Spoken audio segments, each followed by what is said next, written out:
নমস্কার, দেখছেন কলকাতা টিভি, সঙ্গে রয়েছে অনন্যা। শুরু করছে গুড মর্নিং কলকাতা। আর অনন্যার সঙ্গে রয়েছে আমি তসমিনা। ভোটের মুখে ইস্তেহার প্রকাশ করলো বিজেপি। মূল নজর গরিব, কৃষক, যুব ও নারী শক্তির দিকে। ভোটের আগে প্রকাশিত ইস্তেহারকে সংকল্পপত্র নাম দিয়েছে বিজেপি। ইস্তেহারে দুর্নীতির বিরুদ্ধে চরম লড়াইয়ের হুঁশিয়ারি দেওয়া হয়েছে।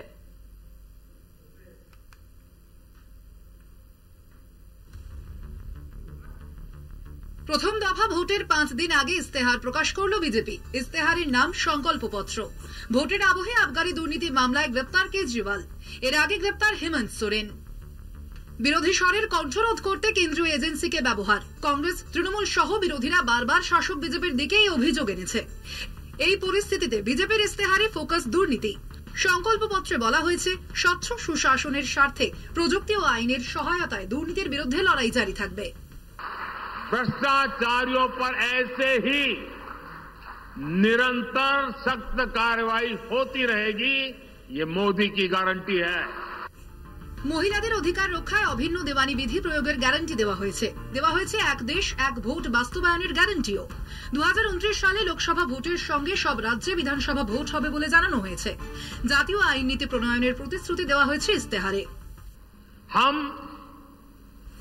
वन नेशन वन इलेक्शन के विचार को भी साकार करने का संकल्प लेकर के आगे बढ़ेंगे। बीजेपी यूनिफॉर्म सिविल कोड को भी देश हित में उतना ही आवश्यक समझती है। গরিব ও মধ্যবিত্তদের জন্য গ্যারান্টি দেওয়া হয়েছে বিজেপির এই ইস্তেহারে। আগামী 5 বছরে গরিবদের জন্য বিনামূল্যে রেশন, আয়ুষ্মান ভারতে 5 লক্ষ টাকা পর্যন্ত স্বাস্থ্য পরিষেবা সহ বিনামূল্যে বিদ্যুৎ পরিষেবার প্রতিশ্রুতি দিয়েছে বিজেপি। मोदी की गारंटी है कि मुफ्त राशन की योजना आने वाले 5 साल तक जारी रहेगी। हम ये सुनिश्चित करेंगे कि गरीब के भोजन की थाली पोषण युक्त हो। মধ্যবিত্তের জন্য এক গুচ্ছ গ্যারান্টির কথা বিজেপির ইস্তেহারে। মধ্যবিত্ত পরিবারগুলির জন্য 3 কোটি পাকা বাড়ি, বিশুদ্ধ পানীয় জলের সঙ্গে পাইপলাইনে রান্নার গ্যাস সরবরাহ, গ্রামীণ মহিলাদের ক্ষমতায়নে 3 কোটি লাখপাতি দিদির ঘোষণা করা হয়েছে এই ইস্তেহারে। अब हम पाइप से सस्ती रसोई गैस घर घर पहुंचाने के लिए तेजी से काम करेंगे। বিজেপির ইস্তেহার প্রকাশের জন্য বিশেষ একটি দিন বেছে নেওয়া হয়েছে। বি.আর. আম্বেদকরের জন্মদিনে বিজেপির সদর দপ্তর থেকে ইস্তেহার প্রকাশ করা হয়েছে। কলকাতা টিভি।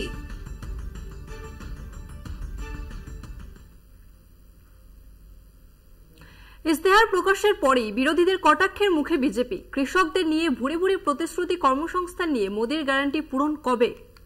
মুদ্রাস্ফীতি নিয়ে কবে হুঁশ ফিরবে কেন্দ্রীয় সরকারের? প্রশ্ন তুলে সরব বিরোধীরা। हमारा मैनिफेस्टो कहता है हम 30 लाख सरकारी नौकरी बनाएंगे, आप उस पर चुप है। हमारा मैनिफेस्टो कहता है हम किसान को एमएसपी की कानूनी गारंटी देंगे, आपका मैनिफेस्टो चुप है। हम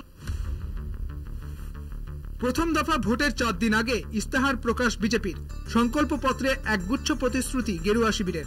ইস্তেহারে ফোকাস মোদির গ্যারান্টি। বিজেপির হাতিয়ার এক দেশ এক ভোট, অভিন্ন দেওয়ানি বিধি, দুর্নীতির বিরুদ্ধে লড়াই। পাল্টা বিরোধীদের প্রশ্ন, কৃষকদের উন্নয়নে মোদির গ্যারান্টি কোথায়? देखिए, आज भारतीय जनता पार्टी ने घोषणा पत्र नहीं, जुमला पत्र पूरे देश को दिया है, क्योंकि 10 साल सरकार चलाने के बाद भी वो अपने एक भी वादे को पूरा नहीं कर पाए हैं। ন্যায়পত্র বনাম জুমলা পত্র পোস্ট করে বিজেপিকে কটাক্ষ কংগ্রেসের। দরিদ্র ভারত, মুদ্রাস্ফীতি, কৃষকদের ন্যূনতম সহায়ক মূল্য নিয়ে কেন নীরব কেন্দ্রীয় সরকার? প্রশ্ন হাত শিবিরের। इन्फ्लेशन इतना बड़ा है, सभी दाम खाने पीने के और सभी चीजें आकाश को पहुंचे हैं, उसकी उनको फिक्र नहीं है। इन्फ्लेशन की, अनएम्प्लॉयमेंट की। বিহারের মতো তথাকথিত দরিদ্র রাজ্যগুলির উন্নতির কথা কবে ভাববেন মোদি? প্রশ্ন তুলেছেন বিহারের প্রাক্তন উপমুখ্যমন্ত্রী তেজস্বী যাদব। ये बिहार के लिए क्या है? हम तो आप ही लोगों से पूछते हैं, मैनिफेस्टो देखे हो, बिहार की जनता के लिए क्या है उसमें? ना स्पेशल पैकेज की जिक्र किया गया, ना बिहार को स्पेशल राज्य का दर्जा देने का जिक्र किया गया, कैसे हम बिहार को आगे बढ़ाएंगे और गरीब प्रदेश जैसे बिहार के हैं उनको कैसे बढ़ाएंगे, किसान युवा के लिए क्या करेंगे, तो इसका तो कोई जिक्र ही नहीं किया गया है। मोदी जी के मैनिफेस्टो में मणिपुर का जिक्र नहीं है। माँ से बड़ी बड़ी बातें करते हैं, माँ से मणिपुर की बात करते हैं, माँ से महंगाई की बात करते हैं, माँ से महिला की बात करते हैं, कोई खाका ही नहीं है। বিজেপির ইস্তেহারে জোর দেওয়া হয়েছে GYAN বা জ্ঞানে। সমাজের 4 স্তম্ভের উন্নতি চায় বিজেপি। জিতে গরিব, ওয়াই এ যুবা, এতে অন্নদাতা এবং এনে নারী। কলকাতা টিভি।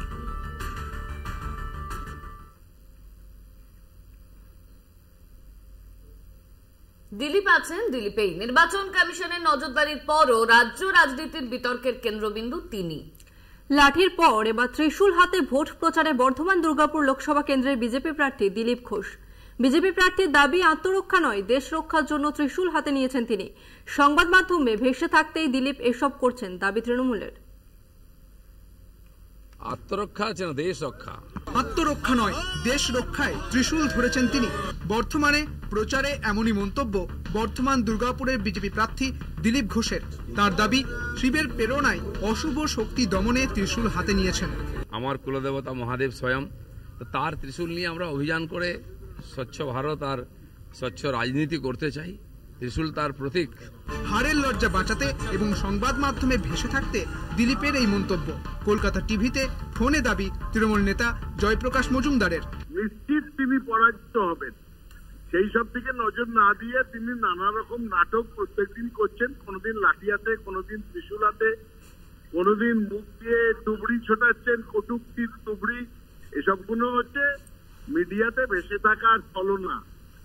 আর হাতে ত্রিশূল দিয়ে বলছেন দেশ রক্ষায় নেমেছি, ওনাকে দেশ রক্ষার দায়িত্ব কেউ দেননি। আজকে সব থেকে বড় কথা, তার উপরে তার দলই ভরসা করছেন না, সেই লোকের উপর কি করে দেশের ভরসা, দেশ রক্ষার ভরসা করবেন? উনি যেন গুন্ডার ভাষায় কথা না বলেন, সমাজ বিরোধীদের ভাষায় কথা না বলেন এবং নির্বাচনে জামানতটুকু যেন বাঁচিয়ে রাখতে পারেন, সেই চেষ্টাই ওনার করা উচিত। নির্বাচন ঘোষণার পর থেকেই একের পর এক বিতর্কে জড়াচ্ছেন দিলীপ ঘোষ। কখনো লাঠি, কখনো বা ত্রিশূল, কখনো মন্তব্যের জেরেই তৃণমূলের নিশানায় দিলীপ ঘোষ। ইতিমধ্যেই নির্বাচন কমিশনের নজরদারিতে রয়েছেন দিলীপ ঘোষ। তারপরেও একের পর এক কাজে প্রমাণ হয়েই যাচ্ছে দিলীপ আছেন দিলীপেই। কলকাতা টিভি। হর হর মহাদেব।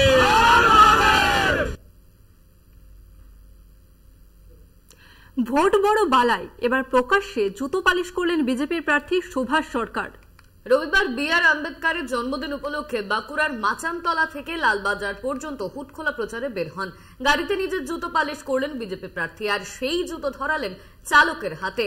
নাটক করছেন বিজেপি প্রার্থী, কটাক্ষ তৃণমূল প্রার্থী অরূপ চক্রবর্তীর। দুয়ারে লোকসভা ভোট প্রচারে চমকান্তে মরিয়া শাসক বিরোধী সব শিবির।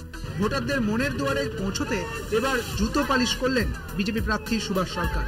রবিবার BR আম্বেদকরের জন্মদিন উপলক্ষে বাঁকুড়ার মাচানতলা থেকে লালবাজার পর্যন্ত দলিতদের নিয়ে প্রচারে বের হন সুভাষ সরকার।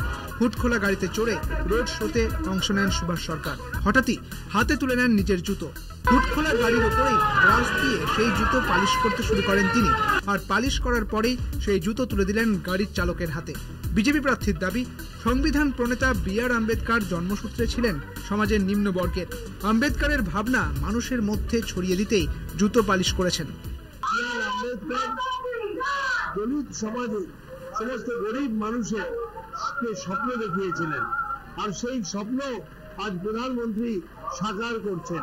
প্রধানমন্ত্রী নরেন্দ্র মোদী সমস্ত গরিব মানুষের স্বপ্ন যা BR আম্বেদকর দেখেছিলেন সেগুলো সব বাস্তবে রূপায়িত করছেন। আর জুতো পালিশ করেছি এই জন্য যে BR আম্বেদকর একেবারে অত্যন্ত নিম্নবর্গের পরিচয়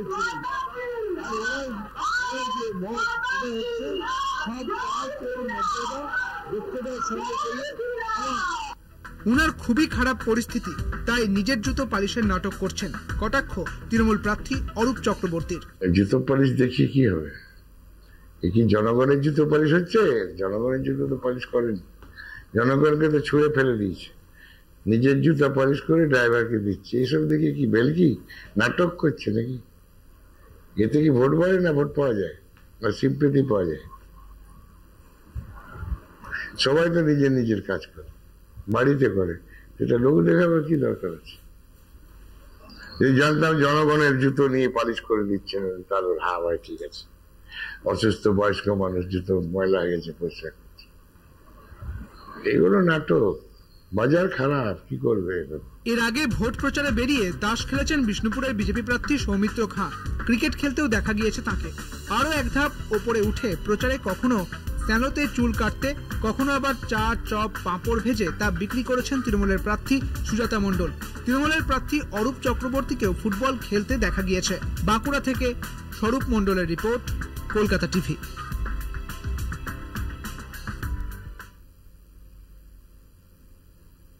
এখন সময় একটা ছোট্ট বিরতির।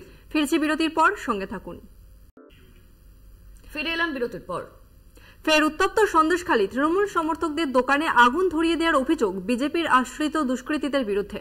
যদিও অভিযোগ অস্বীকার করে তৃণমূলের দিকে দায় ঠেলেছে বিজেপি। দোকানে আগুনের অভিযোগ নির্বাচন কমিশনের দ্বারস্থ তৃণমূল বিজেপি উভয় পক্ষই।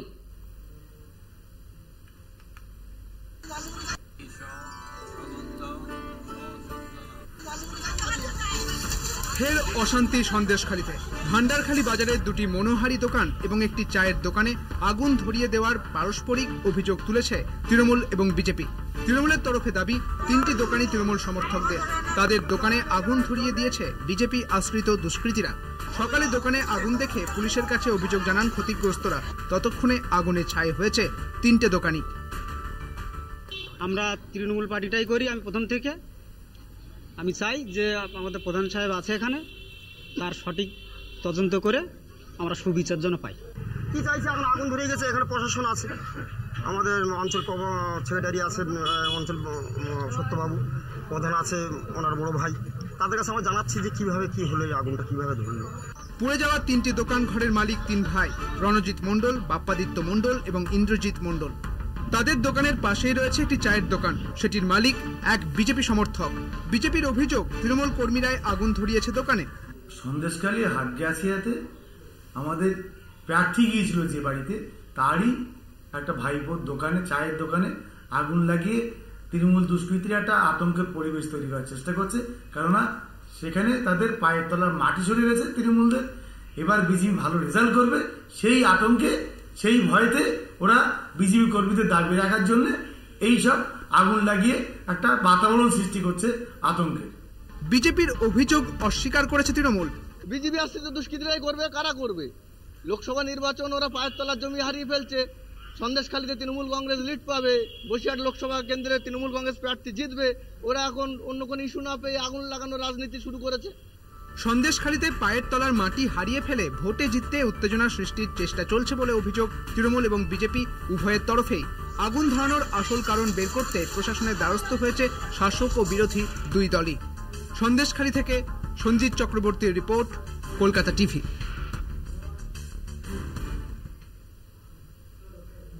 পয়লা বৈশাখ মানেই ময়দানে হাওয়ায় পুজোর উৎসব, সেই চেনা উন্মাদনা। রবিবার 2 প্রধানে ধুমধাম করে হয়ে গেল বার পুজো।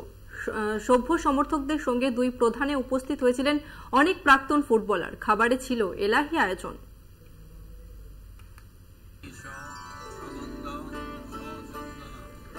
পয়লা বৈশাখ মানেই ময়দানের হাওয়ায় পুজোর উৎসব। আড়ম্বরের সঙ্গে রবিবার নববর্ষের প্রথম দিন পালিত হলো ময়দানে বার পুজো। প্রাক্তনদের ভিড়ে ও সভ্য সমর্থকদের আগমনে জমজমাট 2 প্রধানের তাঁবু।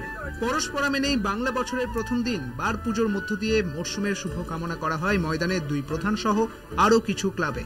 পঞ্জিকা ও তিথি মেনেই পুরোহিতের মন্ত্র চয়নে নিয়ম আচার মেনেই চলে বার পুজো। মোহনবাগানের বার পুজো সম্পূর্ণ হল সচিব দেবাশিস দত্তের হাত দিয়ে। তাঁবুতে উপস্থিত ছিলেন সভাপতি স্বপন সাধন বসু সহ বেশ কয়েকজন প্রাক্তন ফুটবলার। প্রাক্তন ফুটবলার উমাপতি কুমারের নামে বই প্রকাশও করা হয় মোহনবাগানের পক্ষ থেকে। সোমবার মুম্বাই সিটি এফসির বিরুদ্ধে গুরুত্বপূর্ণ ম্যাচ, লিগ শিল্ড চ্যাম্পিয়নের ম্যাচ। সেই কারণে কোচ সহ দলের বর্তমান কোনো ফুটবলারই উপস্থিত ছিলেন না। এদিকে ইস্ট বেঙ্গলের বার পুজোয় কোচ কার্লেস কুয়াদ্রাত সহ footballer Kelton Silva, Souvik Chakraborty ছাড়াও মনোরঞ্জন ভট্টাচার্য, ভাস্কর গঙ্গোপাধ্যায় সহ অনেক প্রাক্তন ফুটবলার উপস্থিত হয়েছিলেন। ক্লাবের পতাকা উত্তোলন করেন কোচ কার্লেস কুয়াদ্রাত। 12 বছর পর সুপার কাপ জয়, কিন্তু আইএসএল এর সাফল্য প্রত্যাশা অনুযায়ী আসেনি। তবে সামনের মরশুমের জন্য আশার বাণী শোনালেন coach Cuadrat. That next season we can be competitive in the 4 competitions that we have, because we're going to play again in Asia. So I hope that we are making a competitive team and we can fight for any trophy. I am happy to be here, happy to be in the club. I hope that the new season bring good things for us for in the next season. পয়লা বৈশাখের উৎসবের আমেজে দুই প্রধানের সমর্থকদের জন্য ছিল এলাহি খাবারের আয়োজন। ফিরে গেলেন সামনের মরশুমের প্রিয় ক্লাবের সাফল্যের আশা নিয়ে। ক্যামেরায় আনন্দ চক্রবর্তীর সঙ্গে স্বপন পাল, কলকাতা টিভি।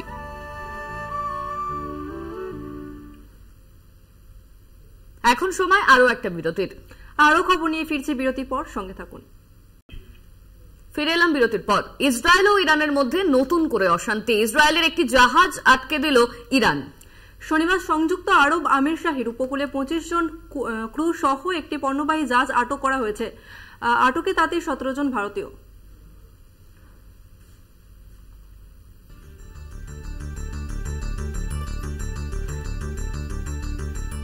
যে কোনো সময় ইসরায়েলের উপর হামলা চালানো হতে পারে বলে হুমকি দিয়েছে ইরান। শনিবার ইসরায়েলের একটি জাহাজ আটকে দিল ইরান। আরব আমিরশাহীর উপকূলে 25 জন ক্রু সহ একটি পণ্যবাহী জাহাজ আটক করা হয়। তাতেই 17 জন ভারতীয় আটকে পড়েছেন। সূত্রের খবর, এমসিএস এরিজ নামে ওই কন্টেনার শিপ হরমুজ প্রণালীর কাছে আটক করা হয়েছে। সেটিকে ইরানের দিকে নিয়ে যাওয়া হচ্ছে বলে জানা গিয়েছে।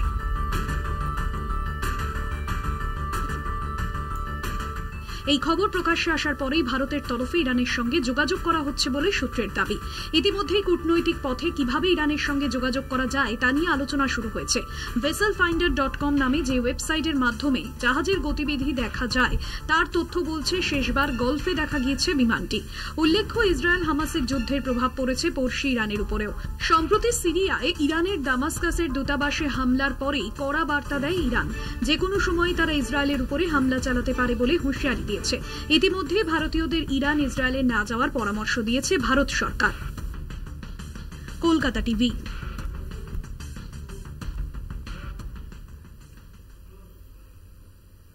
গুড মর্নিং কলকাতা এখন এই পর্যন্তই। দেখতে থাকুন কলকাতা টিভি, রাত দিন 7 দিন।